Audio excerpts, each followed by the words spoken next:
Namaskar.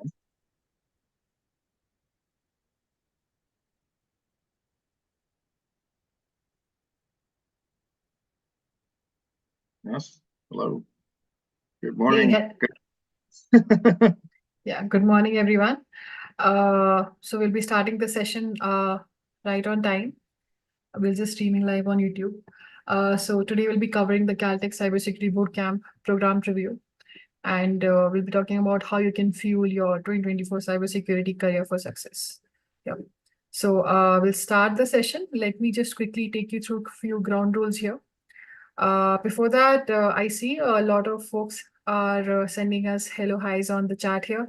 We would love to know your name and where are you joining us from. So I'm Rasha Khan. I'm your host for today's webinar. And I'm joining from Bangalore, India. And we would love to know where are you joining us from. You can let us know your name and where are you tuning in from. That will be nice. Sometimes it's really hard to make your names from your email ID. So please do that. And meanwhile, let's quickly start the session with few ground rules because I see a lot of folks are still joining in. So in case you have any questions for our speaker, Bill, who has already joined us today, you can put down a question in the Q&A box. And also the session is being recorded. In case you want to go through the recording of the session again, in case you miss anything, you can expect a follow-up email with the recording link and the webinar certificate. For the webinar certificate, you need to stay till the end of the session. And for that, you will have to request a proof of attendance for this webinar. You can enter your full name in the post-webinar survey. So that is how we will personalize the webinar certificate for you with that name. So about the certificate part, I can help you towards the end of the session. You will see a pop-up by Zoom where it will ask you your full name and few other things like a feedback for the webinar. And once basically the Zoom webinar ends, you can see that pop-up even if you're from mobile, desktop, or laptop. So it will be possible. I see a lot of introductions coming in on chat. So once again, welcome everyone. Thank you for joining the session. We are just starting off the session. And this program is powered by Simplilearn, world's #1 online bootcamp. We are very proud that we have been in the digital space for the last one decade. And we are proud that we have been transforming lives by empowering people via digital skills like AI, machine learning, data science, business analytics, cybersecurity, cloud computing, and many more such diverse set of courses which we have on our platform. And we have advanced over 5 lakh plus careers in over 150 plus countries. And we have 800 plus qualified trainers as well. So moving on, let's move on to the agenda of today's session. So we'll be talking more about you, getting to know a little bit more about you, how we can help you out in your cybersecurity career. And we'll be talking about cybersecurity careers in 2024. And we'll be talking about the Caltech Cybersecurity Bootcamp, what that program exactly offers, and how the program gets you job ready, and also taking you through the enrollment steps of the program very quickly. And also a special duration for the Q&A part is saved towards the end. So in case you're putting down your questions in the Q&A box, if it does not get answered throughout the session, please don't worry. Have some patience. We'll be answering that towards the end. And also just make sure the questions are related to cybersecurity, as this program is about cybersecurity today. So thank you so much. I see a lot of introductions coming in on chat. So once again, welcome everyone. I'm Rasha Khan. I'm your host for today's webinar. And I'm joining from Bangalore, India. And I see a lot of folks who have joined us from Philippines, South Africa, and I can see from India as well, USA, Nigeria, Chicago, Sri Lanka, Kenya. I see a lot of folks joining us here on the chat here giving introductions. That's great. Please do not put down any spam links on the chat. You will be removed from the webinar. So I just will be deleting this. Please do not basically click on the particular spam link, folks. Thank you so much. So please keep the introductions coming in. Folks who have just joined us, we are just starting the session off, so you have not missed anything. So as I mentioned earlier, that we'll be getting to know a little bit more about you. Let's start with a quick poll here. So let's start with a quick poll of knowing that how many years of experience do you currently have? So let me just quickly launch the poll you will see on your screen. And this is a single choice question, so you can select one option which is the most suitable for you. So you can see 4 quick options here: currently studying, 0 to 3 years of experience, 3 to 5 years, and the last one more than 5 years. So now when we talk about experience here, we're talking about work experience. So you can accordingly share your responses on the poll here. And let's get to know each other a little better. And also, please don't stop your introductions. They're lovely. And also, this is the first webinar of this year for us. So wishing you a very happy new year, folks. I hope your year is to a great start. And like any new year resolutions, anyone? Do you guys believe in resolutions? You can let us know in the chat. Any career resolutions? I see Rashid has joined us from Canada. I see Amit has joined us from Pune, India. Asante has joined us from Ghana. I see Sean has joined us from Georgia, US. I see Cynthia has joined us from Kenya. Mohammed has joined us from Sri Lanka. So once again, welcome everyone. We are just doing a quick poll here. And the poll which says how many years of experience do you currently have? So as I was speaking, most of the folks have already shared the responses on the poll here. So we have gotten a really active set of folks here. And I think I'll just give 5 seconds more for the poll in case few of the people who are still sharing the responses for the poll here. So last 5 seconds. 5, 4, 3, 2, 1. Let me quickly end the poll and also share the results with you folks. So as we can see that 49% of the folks who have joined us are currently studying. 25% of the folks who have joined us have 0 to 3 years of experience. 22% of the folks who have joined us have more than 5 years of experience, and 4% of the folks who have joined us have 3 to 5 years of experience. So thank you so much for sharing that with us. This definitely gives us an idea. Usually we get folks who join from different set of experiences, and that's really great to have a diverse set of potential learners, curious learners here. So thank you so much for that. And as we move on, I would love to introduce our speaker today, William Bailey. I would like to welcome you, William, and wish you a happy new year as well. And I hope your year is to a great start. We would love to know your introduction for the crowd here. Well, I guess because it's New Year's, I should say, what is my New Year's resolution? With many years of experience, 2.5 decades, there are very few certifications that I need to get. Mainly, it's continuing to learn, which of course is one of the exciting things about being in cybersecurity is that it continues to change. And I think we already saw that AI has entered the chat earlier today. Yeah. I know myself, there's a privacy certification that I'm going to be attempting myself, and it's my resolution to finally apply and get that accreditation. As I said, I've over 25 years of experience. I actually started before we even thought information security was a thing. First, it was let's just get people to run antivirus on their systems back in the 90s. And I've been involved in local organizations like ISACA and ISSA and some other industry organizations like FS-ISAC for financial services and HIMSS for healthcare. And I've worked across different industries.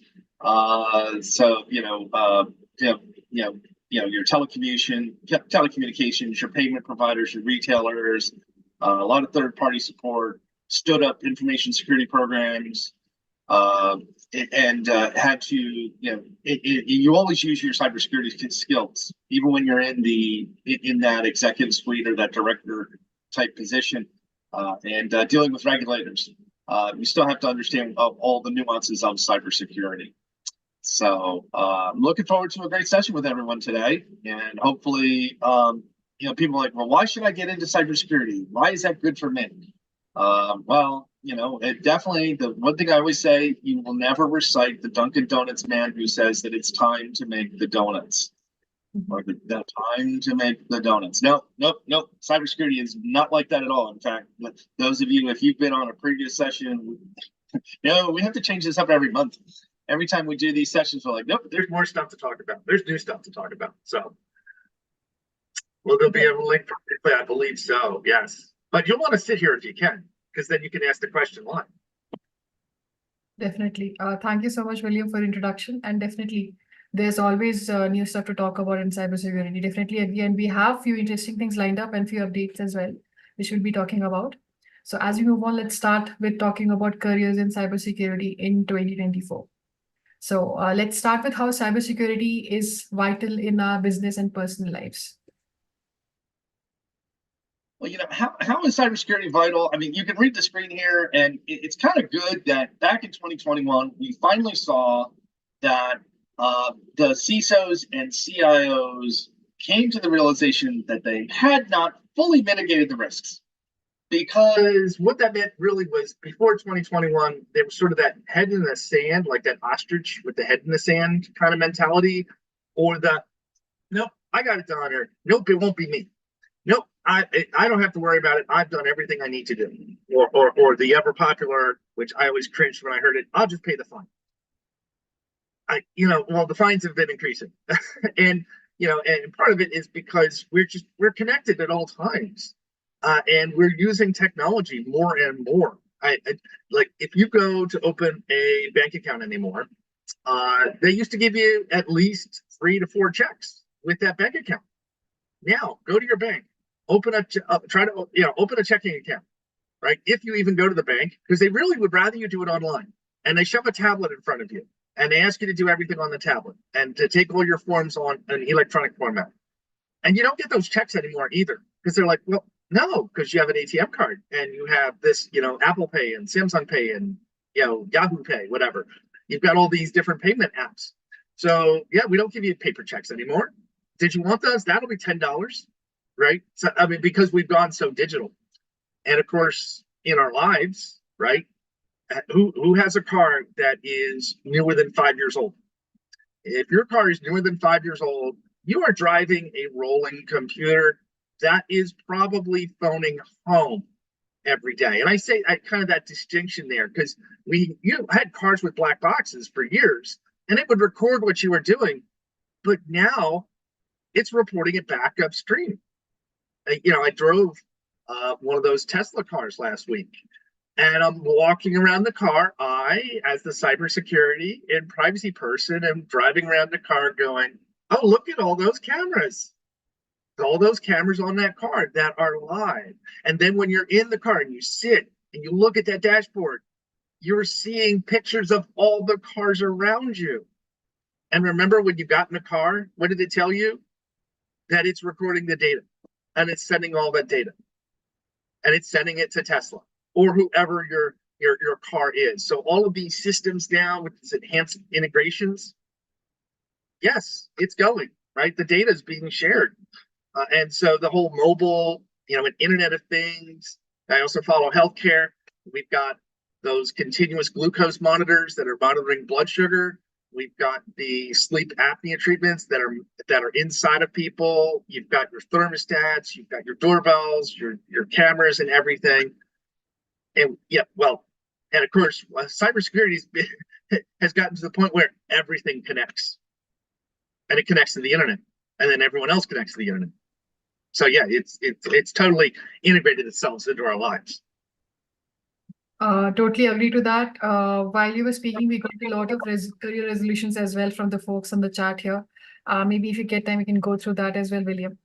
And as we move on, we have talked about how cybersecurity exactly plays such a vital role in our business and personal lives. We can't skip talking about what are the hottest skills, right, in this year in the cybersecurity space as well. As we can see, there are so many. And someone on the chat has also shared one of the resolutions to become fully certified in cybersecurity. So there's a lot to cover there. So can you tell us a little bit about that? Well, to become fully certified in cybersecurity, that's like trying to boil the ocean. There's a ton of topics. It's just a very wide breadth to cover there. And I think that it was mentioned the CISSP, which is one of just a few certifications.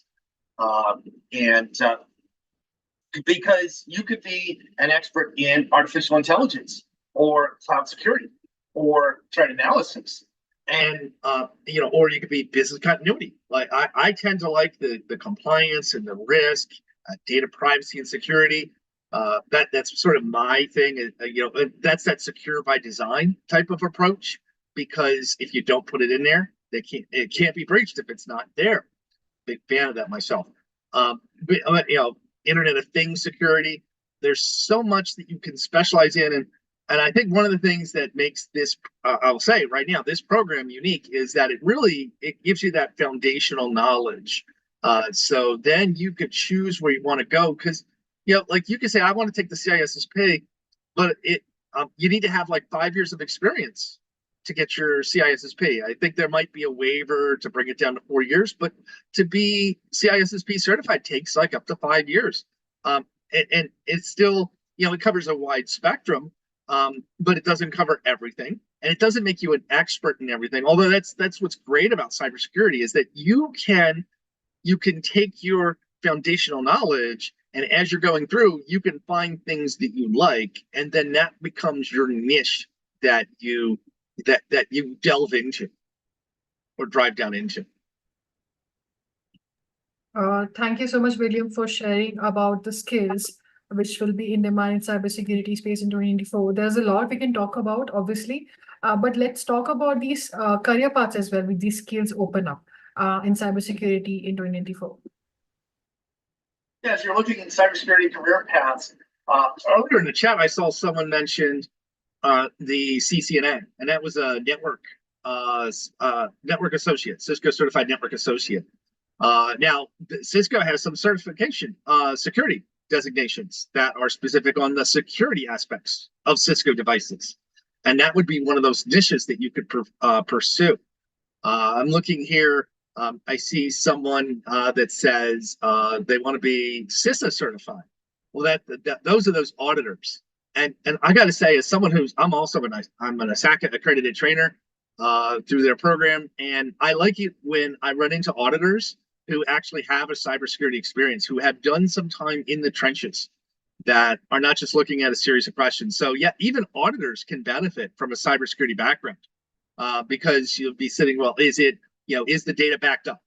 And you get the auditors, someone will say, oh, well, I copy it from this site to this site. And those people who have had that cybersecurity experience, that maybe have worked as a security engineer or security consultant or a cloud security engineer, have actually designed some of those security solutions, are familiar with how they're built from the ground up. And then they become a better auditor because they understand what they're auditing, rather than just the checklist. A lot of times we get a lot of press about threat analysis or threat intelligence searches, where we're looking for these different threats, like these different APT groups that are out there.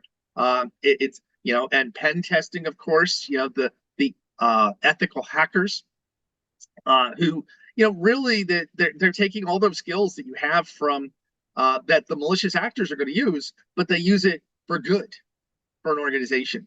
Now, a lot of these titles, sometimes, if you're just starting out in industry, and I think we did see like 49% of our folks today are currently studying.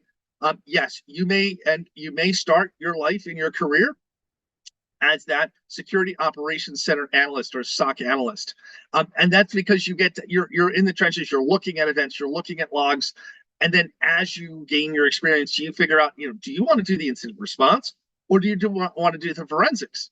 Because they're actually slightly different avenues, right? Do you want to build systems and defend them, or do you want to be that person who's going to be performing those, I'll say simulated attacks, because you're using the same skills, but you don't have the malicious intent.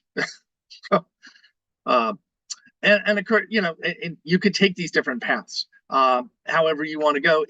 We're really seeing like the threat intelligence, and definitely the security of all these solutions, and even those cloud security engineers, in the development lifecycle, earlier on in the development lifecycle. Looking at job postings this morning, I see job postings, and they're looking for people who are going to be involved in the DevSecOps, that are going to be, privacy by design, secure by design type of principles, because we've seen a lot of technologies that get deployed that they can't fix it.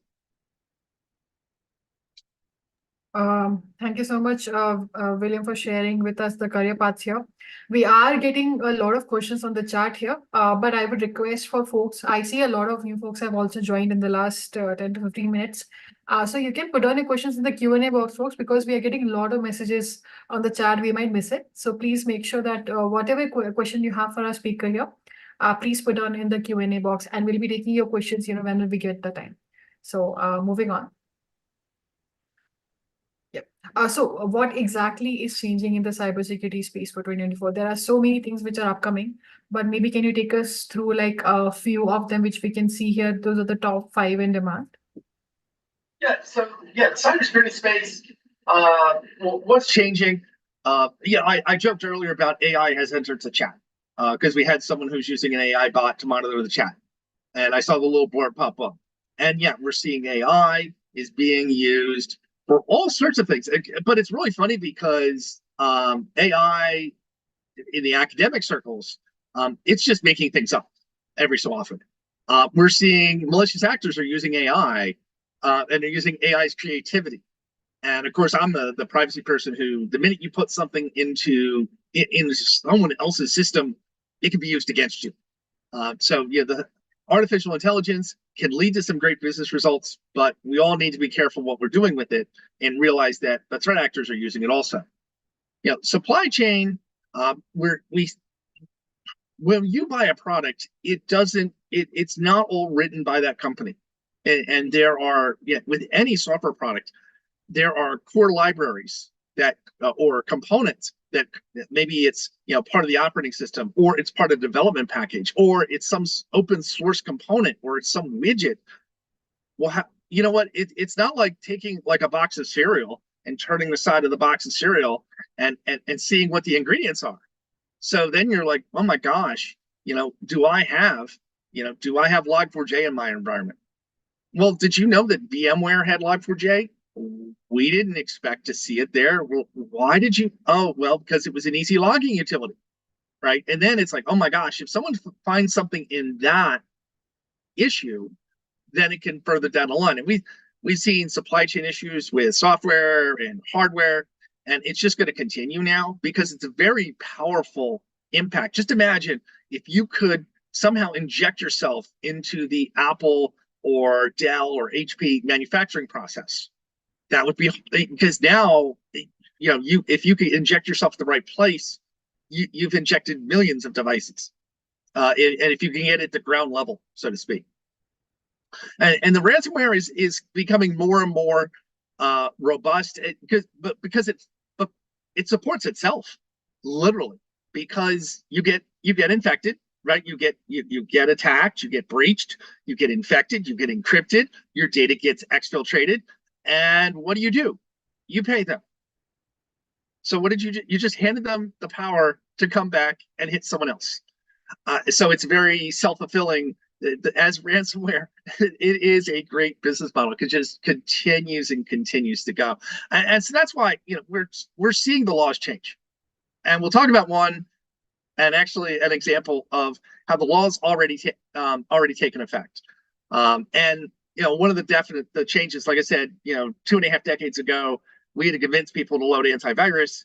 Now we've gone from sharing is caring to, no, I have to know who you are before I let you onto my network, because I don't know who you are. You could be anybody. You could be anything, right? So, I mean, that's the cybersecurity space is changing because we can't, we know the malicious actors are out there. So now we have to verify before you trust on basically anything, because you don't know the supply chain. You don't know if it's infected, right? You don't know if it's going to be compliant or if it's got some malicious code hiding behind it.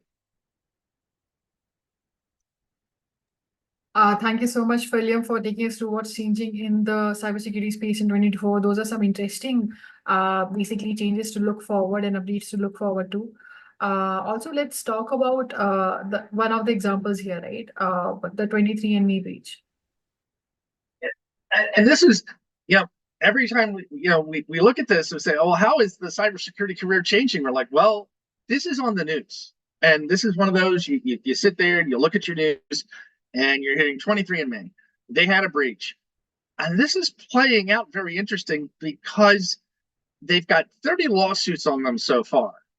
And they were breached, but this is scary. Now, the user accounts were compromised supposedly via credential stuffing. So that means, Rasha has an account on yahoo.com and Rasha has an account on google.com, and she uses the same password on both accounts. and then maybe she uses it on some third-party app, right? And now, you know what? A hacker breaches this XYZ game or whatever, and gets Rash's password and uses Rash's password on, the Yahoo Mail or the Google Mail or, other sites, or 23andMe. And so basically, these malicious actors, they compromised one or more sites. They got the password dumps, or they got them off the dark web, right? Because you can buy password dumps. There's, Have I Been Pwned is a website, and you can see, if your password's been breached. And so, yeah, these malicious actors, they got a set of usernames and passwords, and they got into 23andMe. They got into the tune of 14,000 user accounts. And because of the way 23andMe lets you see who, look at all the DNA of your relatives, that was a total of 6.9 million people. And right now, 23andMe is saying, oh, well, that's the user's fault because the users used weak passwords. Now, there are some of us, remember I said, the threat intelligence, right? And the defenders. Well, think about it. What's one of the solutions? Why did 23andMe not realize that so many user accounts were being accessed simultaneously, probably from the same basic IP address? It's like going to your retail store and going in, buying a loaf of bread, walking out, buying a loaf of bread, walking out, just going back and forth, back and forth. The security guard should notice you. And so that's where these lawsuits actually they have some merit, because yes, maybe 23andMe should have noticed this. And again, cybersecurity, why is it a good career? Because this is something we didn't think would happen to 23andMe, and yet it did. And I think actually our next slide talks about the regulatory changes, because right now, that's a lawsuit where people are asserting different things and saying, well, you should have taken care. There's this, did you do the due care in your operation of your systems? Did you defend them properly? And so the SEC in the United States, if you're publicly traded, you have to comply with the SEC regulations, and they created this rule that said you had to disclose cybersecurity incidents. You couldn't just sweep them under the rug. You actually had to air your dirty laundry. And we had seen some isolated laws in the past.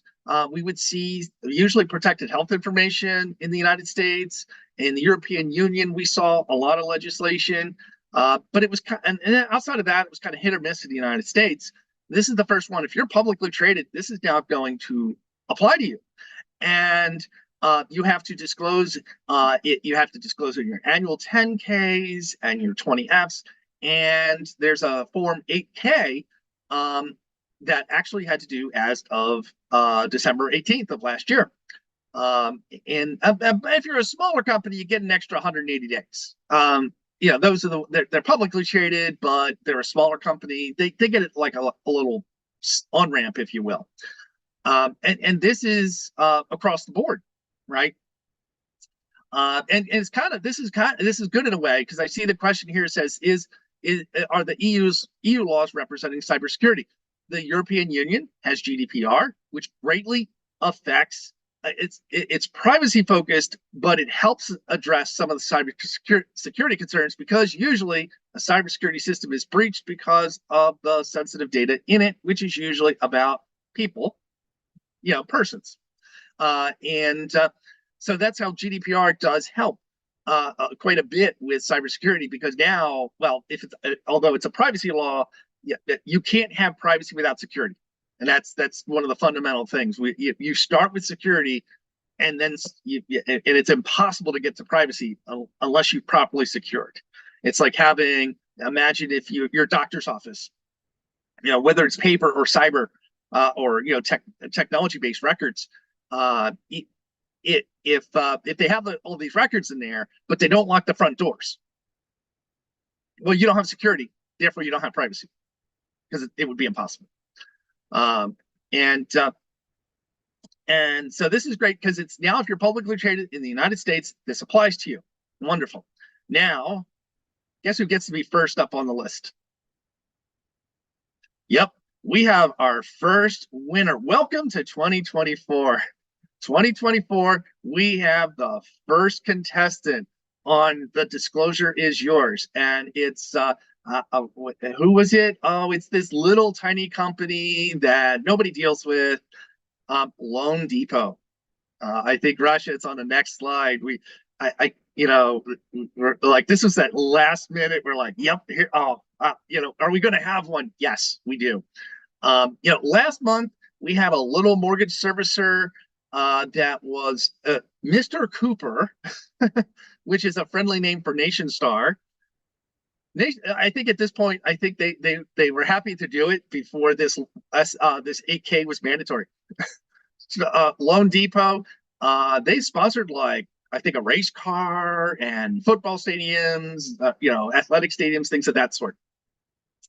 And yes, they got to be the winner here. And so what happens now? Loan Depot, they have this incident. Their systems are taken offline. The encryption is mentioned. The minute we hear the fact that there was access to systems and encryption of data, you know what? That means we have to respond to this incident.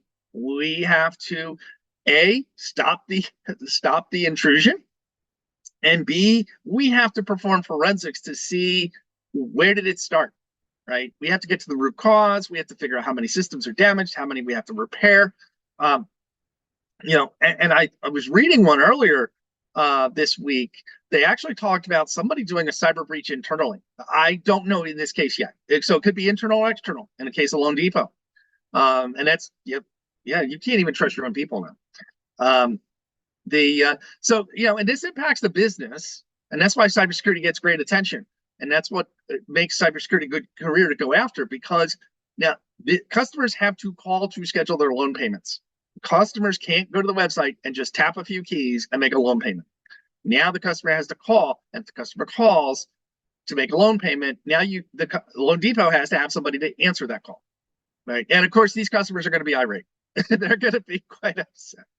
So it's very likely lots of personal and/or banking details were exfiltrated. And we had seen this in healthcare for years. If your data is encrypted in a ransomware event, an encryption event, we had Minneapolis public schools in the United States. They got hit like multiple times. In healthcare, if your data was encrypted by a ransomware actor, you had to assume that if you couldn't tell that they were encrypting your data, that they took it, because that's their actions, is they encrypt your data and they're taking it.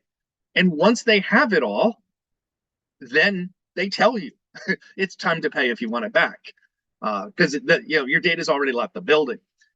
So this is going to be interesting to play out, and it gets to be our first 2024 SEC filing. And that's what makes our lives exciting in cybersecurity and make it a great career path in 2024. Thank you so much, William, for taking us through these interesting examples. Let's move on to the next slide. Here, we have talked about the skills here. We have talked about the career paths you can take up in 2023. We have talked about a few interesting examples of what exactly is happening in the cybersecurity space. So you're here because you're interested in becoming a cybersecurity expert, definitely interested in transitioning towards one. So what exactly is stopping you from becoming a cybersecurity expert? So you can see a quick whole launch on your screen. This is a multiple choice question. So you can select multiple options because there can be multiple concerns or challenges you're facing, right? So I'll just read it out for you quickly. So now this is to understand basically what exactly is your biggest concern here when it comes to becoming a cybersecurity expert or pursuing a career towards cybersecurity. So the first one the option here is I can't find a program with a fully comprehensive curriculum. Second one, I don't have the practical exposure I need to become job ready.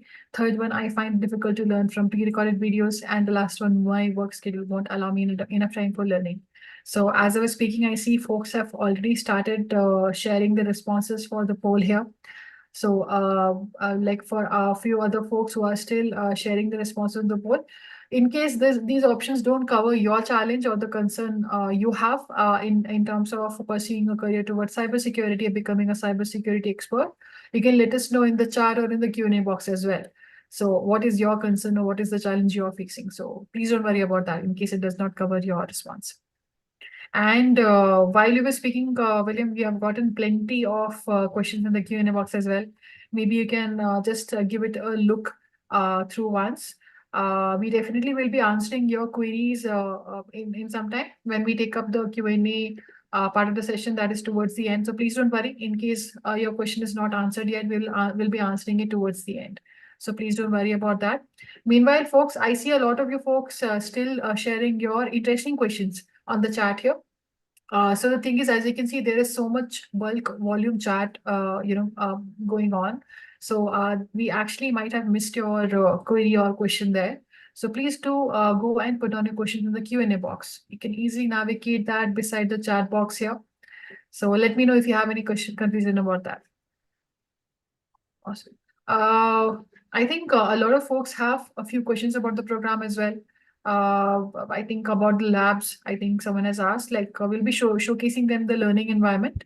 Maybe William, you can introduce maybe the labs or you there in the LMS when we showcase that about the program. So I think last 5 seconds for the poll here, folks. What's stopping you from becoming a cybersecurity expert? I see most of the folks have already shared responses. So I think I will just give 5 seconds more for the poll. Please do quickly go and share the responses there. So 5, 4, 3, 2, 1. Let me quickly end the poll and also share the results with you folks. Let's see what exactly is the biggest concern here when it comes to pursuing a career in cybersecurity. So as you can see, we have gotten 58% of the votes for I wouldn't get the practical exposure. I need to become job ready. And we have gotten 41% of the votes for I can't find a program with a fully comprehensive curriculum. And 25% of the votes for my work schedule would allow me enough time for learning. And 17% for I find it difficult to learn from videos. So thank you so much for sharing that with us. This definitely gives us an understanding what exactly is the biggest concern. And now let us introduce you to the Caltech Cybersecurity Bootcamp and what all basically features it has. So here, the Caltech Cybersecurity Bootcamp comes with a comprehensive curriculum and an industry-aligned learning path. You get access to integrated labs and hands-on projects for practical experience, which we'll be sharing about that in the learning environment more in detail. You also get access to online live virtual classrooms. So these are not only the pre-recorded ones. You actually have a peer and instructor interaction happening in this Caltech Cybersecurity Bootcamp. Also, this program duration is of 6 months, so you can just give 5 to 10 hours per week to complete this program.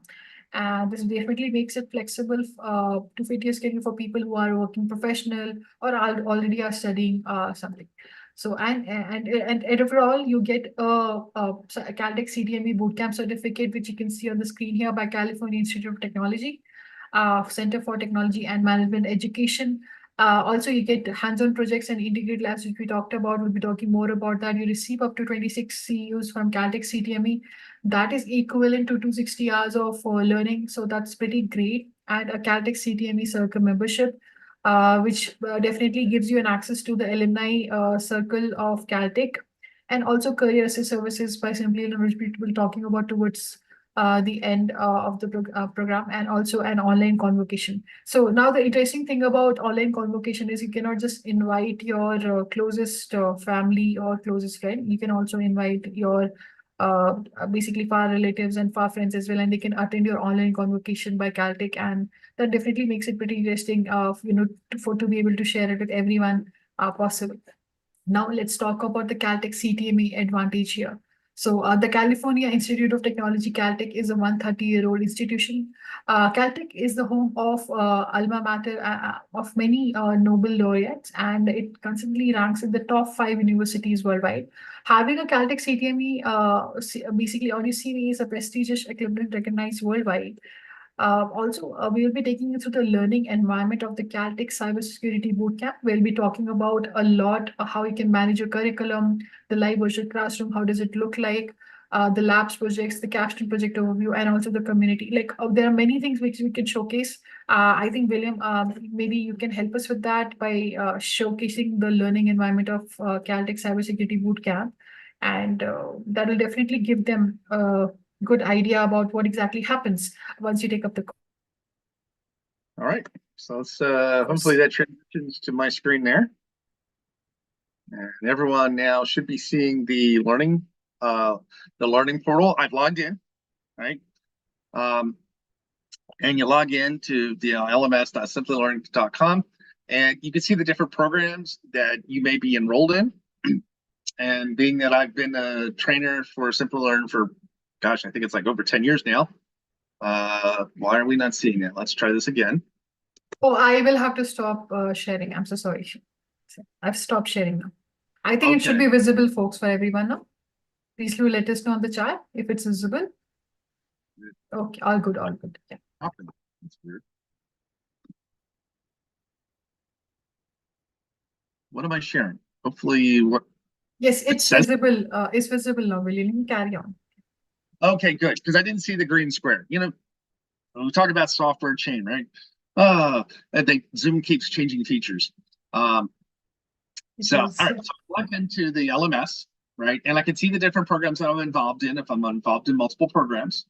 And this is different. This program is different because it's not just one certification. Like, you know, Simplilearn has certification courses which you could take a deep dive into CISA or a deep dive into just CEH or just CISSP. And this university program, through the Caltech CTME program, when you join this program, right, it's a series of courses. And someone said, oh, do I need to have a foundation in other topics? And I could change the Zoom just a little bit here. And the answer is not really, because we're finding we're not building computers from scratch like we used to, which was the A+ that you had to build things. But now it's, you know, cybersecurity really is, and most of us are using computers. So now it's like, oh, well, wait, what, you know, and one of the questions was, what's a secure password? And of course, the consultants always say it depends.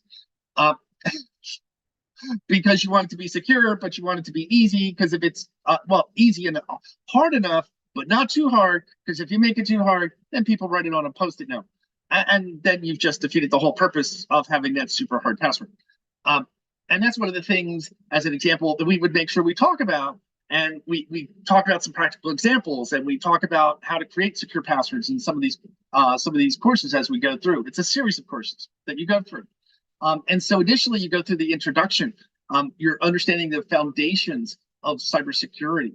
Like someone said, what's a firewall? Well, that's one of the things we differentiate. What does a firewall do instead of a router? Well, you know, short answer, right? It's supposed to, like, came out of architecture, block fire, right? So like large hotels are going to have firewalls. And the idea is, you know, if part of the building is on fire, the firewall stops the fire from going to the next part of the building, right? And fire doors and things of that sort. So we talk about those cybersecurity fundamentals so that we're all on the same level playing field, right? And then we delve into Linux and asset inventory management. We do so because when you are controlling, when you're managing a firewall, usually it's a Linux derivative. You're working with command lines. It's you know, a lot of our servers, our web servers on the internet, are Linux servers because they're very efficient for offering up web content. So yes, you need to know Linux. And you know, we talk about networking. We talk about all the different networking gear and how it relates, and how you can secure a system. And we have to talk about programming a little bit. We're not going to make you a full-fledged programmer, but you know what? You're going to want to script things. You're going to want to automate things so that you don't have to be sitting there manually typing things over and over. And so that's where Python is an example of a scripting language that is commonly included with a lot of today's operating systems. And it's a very easy transition to other languages. If you understand Python, you can go to Go, or you can use Ruby or PowerShell, because you understand the logic behind how to write these scripts. And then, of course, you know, well, I didn't mention Windows yet. Yep, here we go. Windows, right? Windows, Active Directory, creating users, creating shares, things of that sort. You know, and then, of course, then we get into the last two courses where the red team, or the ethical hacking, or the offensive security, the offensive testing. And that's where you learn to break into systems. So you've learned about all these different security concepts, and then you actually use the attacks onto these systems, and you understand how you can get into all these systems. And then we talk about how to defend against these attacks. They call that blue teaming. So it's sort of that red versus blue type of attacks. And these courses, you notice it says here, now mine say gray. The live courses is grayed out. The live class is grayed out. Okay, because the live classes have already happened in my portal, right? But you would see live class and self-learning, and you would see labs. And so like when we look self-learning, now this is material that you can go back and reference.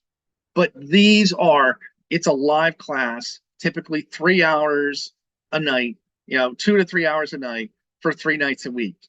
So it's usually a chunk of time that you can allocate. It's outside of normal working hours for most folks in the United States. And as I look at this, you notice that, yes, here are some examples of activities that you're performing. And we do it in a style where you would watch an instructor do it, and then you would do it yourself, or you would do it with a group. And you're not just doing those. As you go through these, right, we have these knowledge checkpoints that you complete. And we also, I think I skipped it on the previous tab there, when we get to, actually, if I go to the blue team, I believe we should see the capstone at the end. And of course, every so often, my screen gets out of whack here, right? Here, right? Oh, there it is, capstone. And this is a course end project. You get a problem statement, and your job is to go into the lab environment to duplicate these steps or to think about how to draft a policy. And that's what's also nice too, is that a lot of these end of course assessments are giving you things that you put into your portfolio when you're looking for your new role. Because people say, oh, well, if you read a book, and this is like A+ and Network Plus and even the MCSE years ago, you can read a book and you can take a test, but you have no experience, right? You have no hands-on keyboard experience. And sometimes that's a challenge for people.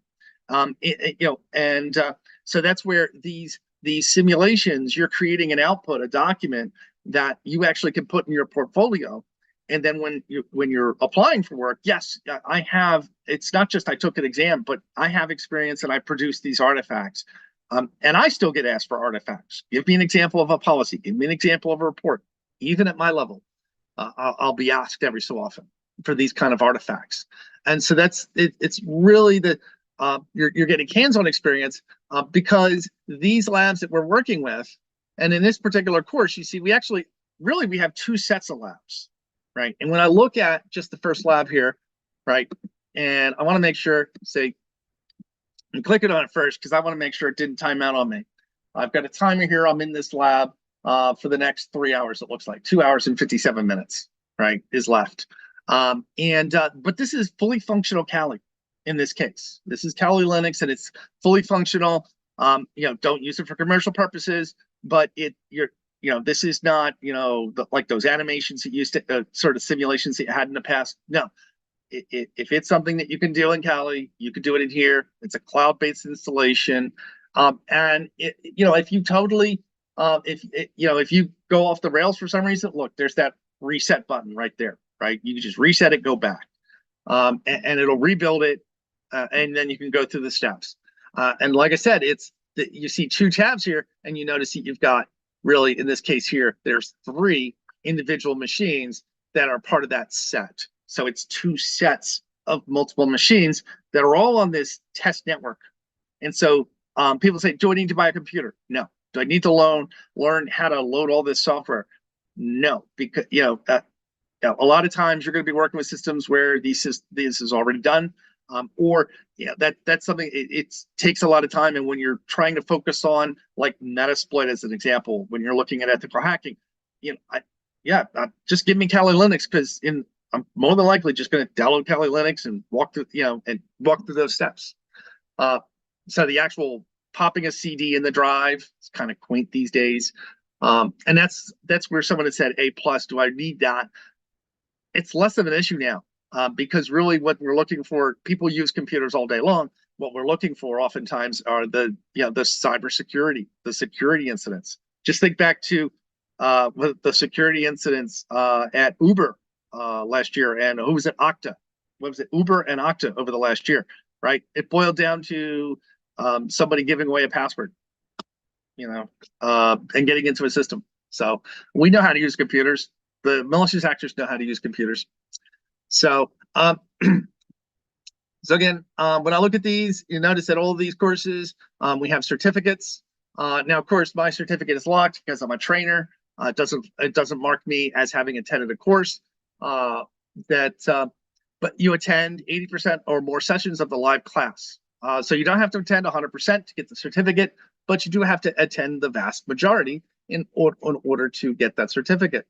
And in other cases, you may see that you also have to complete the project as a requirement for that course. And the other thing I wanted to show you there is, I'm going to drag this onto the screen here. Excuse me. Drag it onto this screen here. Okay. Yeah, of course, when I drag it over here, it didn't quite, the Zoom didn't take effect, but we have Slack, and this is in between that. So, you're in class on a Monday for 3 hours, and we're not going to be in class again until Wednesday. Well, does that mean I have to wait 48 hours? No. We have Slack, which is specific to your cohort that you join, and you can post your questions and your queries. You can message others within your cohort.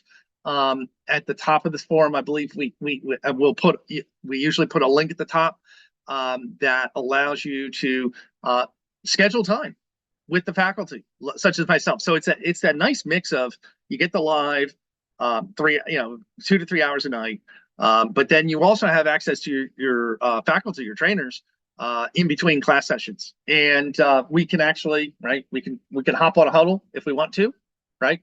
And yeah, here's my I had a calendar link there that you could schedule a session with me, and I'd get an email, and I would post my calendar availability, and then you'd schedule it, and we'd hop on and we work through some issues. All right. And I think that's sort of what we wanted to talk about here with the LMS. It gives you the best. It gives you that. You've got live classes, but then you've also got the recordings. If you have to miss a class, you've got the recordings to go back to, and you've got the Slack, and you're actually doing things in those labs. So we don't have a lab today, but in the program, yes, there are 100% fully interactive labs that you have a series of steps. And I like the fact that you can just do whatever you can sort of play with it and do what you want. And I like the fact that that reset button is there, and you just reset it and it's right back to the default values. So it really makes life easy for a lot of folks. You don't have to buy a laptop. You don't have to go out and spend thousands of dollars just to learn this kind of material, because it's also outgrown. I mean, these systems, they're larger than they used to be. So it's really outgrown. It's hard to do this on your own. You can, I'm not saying it's impossible, but this cloud-based lab environment really makes that easy for folks to do. So I think I'm going to turn it back over to you. Sure, William. Thank you so much for taking us to the learning environment. I'll just be sharing back my screen here. So as we move on, I think someone asked that if I'm eligible for this particular course. So to share that, yes, I'll just be sharing like what are the eligibility and prerequisites here for joining the Caltech Cybersecurity Bootcamp. So you need to have a basic knowledge of programming concepts and mathematics. You need to be 18 years of age or older, and a high school diploma is required for this. And prior work experience is not required for joining this course. And also, let's talk about how this program prepares you. So basically, how the program builds your cybersecurity skills step by step. Maybe William can take us to that. So I know I sort of, when I was in the LMS, I'm like, oh, let's talk about it here. I think the key thing, and sometimes I like to think of it, it is from the ground up, right? Because you're learning your cybersecurity fundamentals, you're getting the same lingo together, like I said, and then you're learning, oh, this is how I manage Linux systems. This is how I work with Linux systems. And this is how I network them together. And this is how I automate those mundane things, right? And I think that's where on the prior slide, we said, you need to have some knowledge. And part of this is really logic. Do you understand the concept of, like, say, if like an example we deal with every day, you buy something for $5 and there's 6% sales tax on it. Well, what's the amount of the sales tax? Or if there's delivery charges and things of that sort. And that's where, we talk about logic in that. And we're just building upon that. And so how to break into these systems, and then how do you defend against those systems? And some of those sessions will have office hour discussions. I actually would schedule, and these were optional. I would just say, look, I'm going to be on Tuesday at this time. And if you join, you join. And if you don't, you don't. So you have access to a faculty member. I would set up some fixed times. And then we also made it so that you could just schedule that for me whenever you wanted. Schedule that time with myself or with whoever your faculty is for your program. It's all building and getting you through, and it's getting you that foundational knowledge. So it's not just one deep dive into ethical hacking; it's that foundational knowledge, and then you can choose where you want to go. Thank you so much, William, I think we have already covered a lot of it in the LMS. About the electives here, again, so they are a part of the program, but they are optional. It is up to you if you want to take them up. We don't charge anything extra for those. Also, we have basically global leaders as program advisors.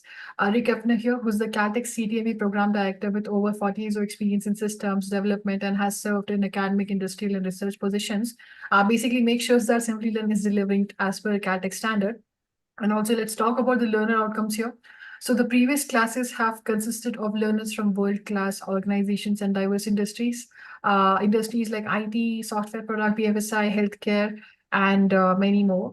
And the companies where our learners come from are Microsoft, Amazon, Netflix, LinkedIn, Oracle, Adobe, Nasdaq, and many other world-class industries as well.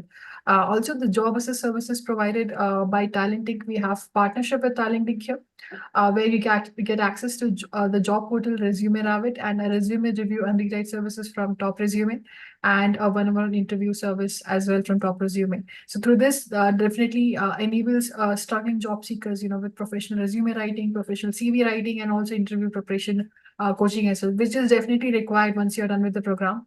And so we have talked about the skills here. We've talked about the career paths you can take up by Caltech Cybersecurity Bootcamp. We have talked about what exactly happens in and out of the Caltech Cybersecurity Bootcamp through the learning in system here.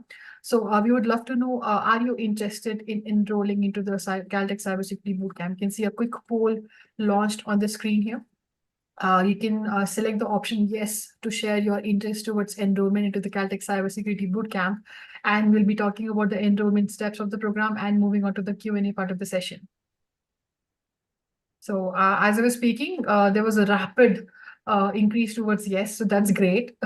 So I see a lot of folks who are interested in enrolling to the Caltech Cybersecurity Bootcamp.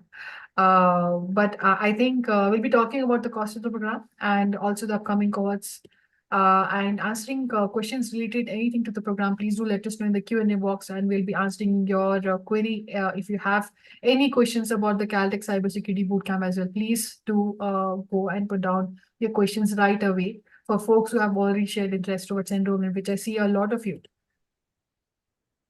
Awesome. I think I'll just give 10 seconds more for the poll here, because I see 80% of the folks have already shared their responses for the poll here.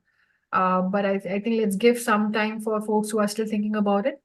The Caltech Cybersecurity Bootcamp definitely covers a lot of industrial projects, capstone projects, which you can cover in this program as well.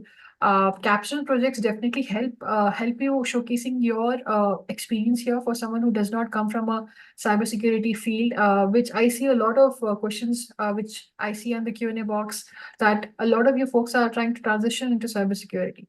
So that definitely helps the project, basically the learning which you get from this program as well, which you get to work on towards the end. And there's a really great learning environment set up by the Caltech Cybersecurity Bootcamp here. So yeah, I think a lot of you folks have shared your responses for the poll here. So last 5 seconds, folks.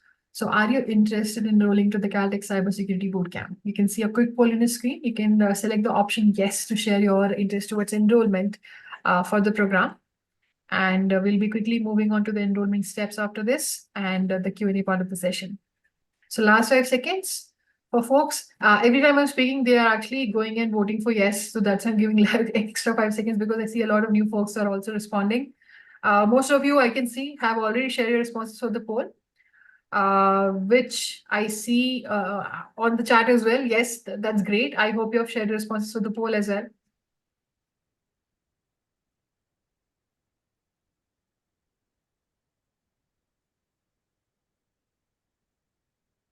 Awesome. Last 10 seconds for the poll here, and then we move on to the enrollment steps of the program.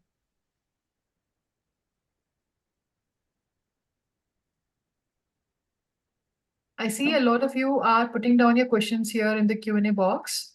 We'll try to answer as many questions as possible because we are a little, less on time. So I think last 5 seconds for the poll here. So 5, 4, 3, 2, 1. Let me quickly end the poll. Thank you so much. I saw more than 90% of the folks who have shared interest towards enrollment, so that's great. Let me quickly take you through the enrollment steps.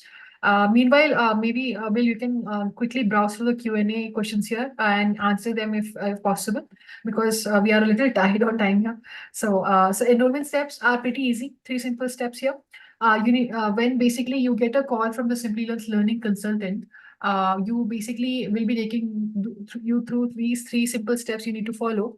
You need to submit an application to us at apply at askus@simplilearn.net. And basically, based on that, your application will be going for a review based on your qualifications, the eligibility and the prerequisites which I've shared with you based on that. And you'll be getting admissions offer. Learning consultants from Simplilearn will be contacting you with the admissions detail.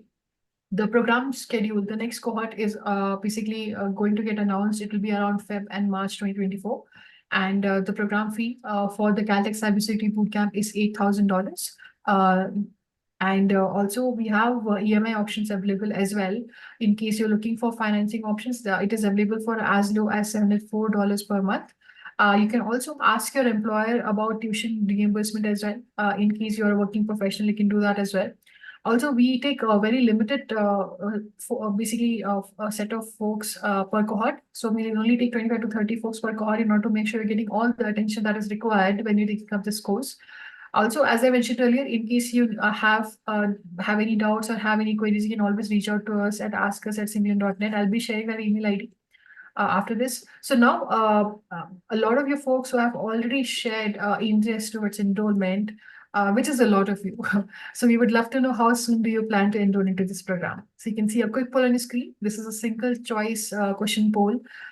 This is to understand when exactly are you planning to enroll. So we can basically put you in those particular cohorts and basically approach you for those plan ahead. So you can see 4 quick options here. First one is immediately, second one within 3 months, third one within 6 months, last one more than 6 months from now. I see a lot of you folks have already started sharing your responses for the poll here. That's great.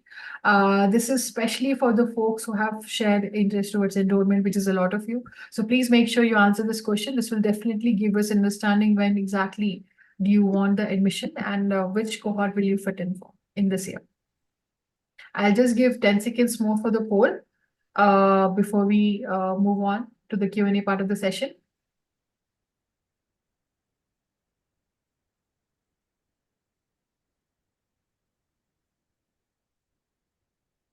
Awesome. I think last 5 seconds, folks. How soon do you plan to enroll? 5, 4, 3, 2, 1. Let me quickly end the poll. Thank you so much for sharing your responses for the poll here. Now let's move on to the Q&A part of the session. Bill, I know we have exceeded the time by a few minutes, but is it okay that if you can give 5 minutes to us, if you can take few questions? Is that okay? Yeah, and I've been trying to type some of these responses in the ones that I can focus on. I think the one question I responded, typed the response. Someone said, "Oh, what positions are remote versus which ones are local?" And if I had to think about it, really, where it might benefit from being in person specifically are those places where you want that big single pane of glass. There's a energy utility near me. And actually, as you drive past it on the highway, you can see all the screens that they have because they're an energy utility and they have to be aware of the weather in many parts of their service territory. and you could think of like a threat intelligence or security operations center, yes, you might want to be on site for that. Outside of that, though, most anything else could be remote. And I think that's where a lot of folks like to be these days. A lot of times I see, I'll summarize here, people talking about I have an associate's degree or I have a bachelor's degree. And keep in mind, this is it's a 6-month program. It is focused on cybersecurity. It is not concerned with general education elements that you have that are required in a lot of those associates and bachelor's degree programs. So an associate or bachelor's degree program has to be very broad, and they're just academic requirements that you have to learn, like the art history from the year 1500 to today, as an example, in a degree program. So this is different, right? This is it's a certificate program. You get a certificate. You get certificates for each of the courses, and then you get a certificate when you complete the overall program. So it is different than signing up for an academic, a degree, like a associate's or bachelor's degree. It is focused on cybersecurity. I see a lot of questions here about firewalls and passwords and securing networks, and those are all the things you'll learn. As far as what skills should you be searching for to stand out from others, you have this as a certificate. When I got my start years ago, I was sitting in comfortable chairs in Barnes and Noble, and I was going to go take an exam, and I had a home lab, but you really can't do that today. They've taken all those chairs away from the Barnes and Nobles, and it's really harder. It's getting harder and harder to set up your own virtual lab.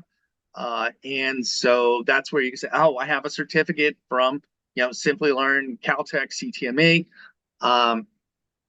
And we talked about it's online, meaning, through the computer. And so Simplilearn has partnered with Caltech, CTME, for this program. I think we talked about that. People I see a few questions that we're talking about, are there free boot camps? Are there free courses? And you have to take that with a grain of salt. Sometimes there's some free stuff out there, and sometimes it's good and sometimes it's not. And it's very hard to judge the good from the bad. That's where, Caltech with this program is holding Simplilearn to very high standards. And the hacker tools and criminal tools are very alike. It's just like a hammer. I could use it to put a nail in the wall to hang a picture, or there's an ad on TV right now. I'm bored, and so I'm going to put a hammer through the wall. They make a joke out of it. Oh, you could, that's just it. It's how are you using that tool? So I think we talked about programming. And the program, because we're talking about this, I think, like, for instance, it was quoted US dollars, the 8,000 US dollars, and some of the job search resources, the resume assistance and so forth. Some of that may be US only. But as far as you could definitely reach out to Simplilearn if you're in another country, to find out what is it in your currency, and what portions are available in your country. For that, I can also share the link towards the program as well. For folks who have joined us from different countries, you can check out for your own region as well, and other programs as well, as Bill has mentioned. Yeah, and I know the post 9/11 military benefit I don't get involved in as a faculty member, unfortunately. There's a certificate for attending today's session. I think Rasha said there's a survey at the end. Yeah. So there's a post-webinar survey towards the end of the session. Once you basically end this Zoom session, you will get a pop-up by Zoom, and which basically will be asking you for your full name and a feedback on how we can make our webinars better. So I think we just have one question. Maybe we can take up this one as well. This is like, this question is phrasing as a software developer transitioning into cybersecurity, which career path is recommended? Well, I always have to say it depends, because it depends what your interest is.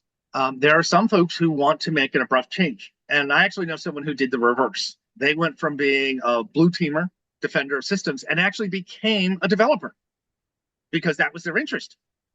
So, as a developer, you have knowledge like that programming module, which should be, that's sort of a walk in the park for you. But now, as you go through a program like this, you decide where you want to go, and you could actually take your programming expertise in both the software development or hardware development, meaning the firmware, the software that runs your routers is the firmware. You could take your programming expertise and put it in that way, or you could be leading a group of programmers, or you could just totally change. So it really is up to you. And I would recommend people say, looking at job searches, and someone had said about how do you make your skills stand out? You definitely look at the job postings, and that's where sometimes there are some certification programs out there that I've seen, but then I have to ask myself, do I see it in the job postings of the jobs that I want and I think that I could get into? And if it's not in that job listing, then I don't need to worry about it yet. Because I've seen some, programs out there that, they'll say, oh, A+ and Network Plus, but then someone says they want to be on a SOC. I don't think I've seen A+ or Network Plus on a SOC, or it's beneficial, but if anything, they want the Security Plus. And another question was, do we give you the vouchers to take the a CompTIA exam? No. But once you've gone through this program, and if you decide that's your area of specialty, you can either dive a little bit deeper yourself, or you could take another Simplilearn course if you wanted to take that specific certification. But I think usually a lot of people, Security Plus is a very easy exam. You can go buy the voucher and take the exam as a result of this program. It's not specifically a Security Plus course. It actually goes far beyond Security Plus, because it gets into Linux and Windows and areas that Security Plus doesn't even get into. Thank you so much for answering that, Bill. I think we have covered plenty of questions. We are getting more questions, but we are a little out of time. So I think we'll be ending the session with just one quick poll for folks who have already shared interest towards enrollment, and also have let us know when do you plan to enroll as well. So do you need assistance in enrolling to the Caltech Cybersecurity Bootcamp? You can see a quick poll launched on the screen. And as I see that folks have already started sharing their responses for the poll here. So we'll just give 5 seconds more for the poll. And also, I'm so sorry, folks, we are a little out of time. We have exceeded the session by some 10-20 minutes. So we will have to skip through it. But definitely, if you have any questions, I've shared the email ID on the chat here. You can always reach out to us at askus@simplilearn.net in case you have any questions about the program. So please do reach out to us here. And we do a lot of these iteration webinars throughout the month. So I've shared the link towards the upcoming webinars here as well, which you can subscribe for. So if you want to explore other set of categories as well. So yeah. So last 5 seconds for the poll here. 5, 4, 3, 2, 1. Let me quickly end the poll. And thank you so much, folks, for being an amazing audience, being a very active audience. And I see a lot of you, joining the upcoming call, because we see a lot of you folks who have shared interest towards enrollment. So William would like to say something before we end the session to the folks here. Welcome to 2024, and if getting at your cybersecurity career, fast tracked is one of your resolutions, we look forward to seeing you on a future cohort. Thank you so much once again, folks. I think the cost of the program is $8,000 USD. I think someone has already shared that for us, so that's great. So thank you so much. Now coming to the webinar certificate of the program, I think a lot of you had questions again about that. So once I end the session now, you will get a post-webinar survey pop up by Zoom. If you're joined from mobile, laptop, desktop, you can just access it anywhere. It will immediately pop up. That is where you need to put down your full name, which you want to see on the webinar certificate. That will be great. That will look nice. That's right. And because sometimes from your email ID, it is very hard to make out your names, right? And we would love to put down the name which you would want to see on the webinar certificate. And also, please do share us a feedback you have for us as for webinars as well. We would love to provide you as much value adding webinars as much as possible this year. And there will be a webinar feedback session there as well. Please do go and give us feedback there as well, good or bad. And also let us know in the chat here, how did you like the session? Was it informative? Was it value adding? I see folks are responding on the chat here. But yeah, thank you everyone. And once again, wishing you a very happy new year, a great start to the new year as well. So thank you so much, folks. Thank you. We'll be ending the session now.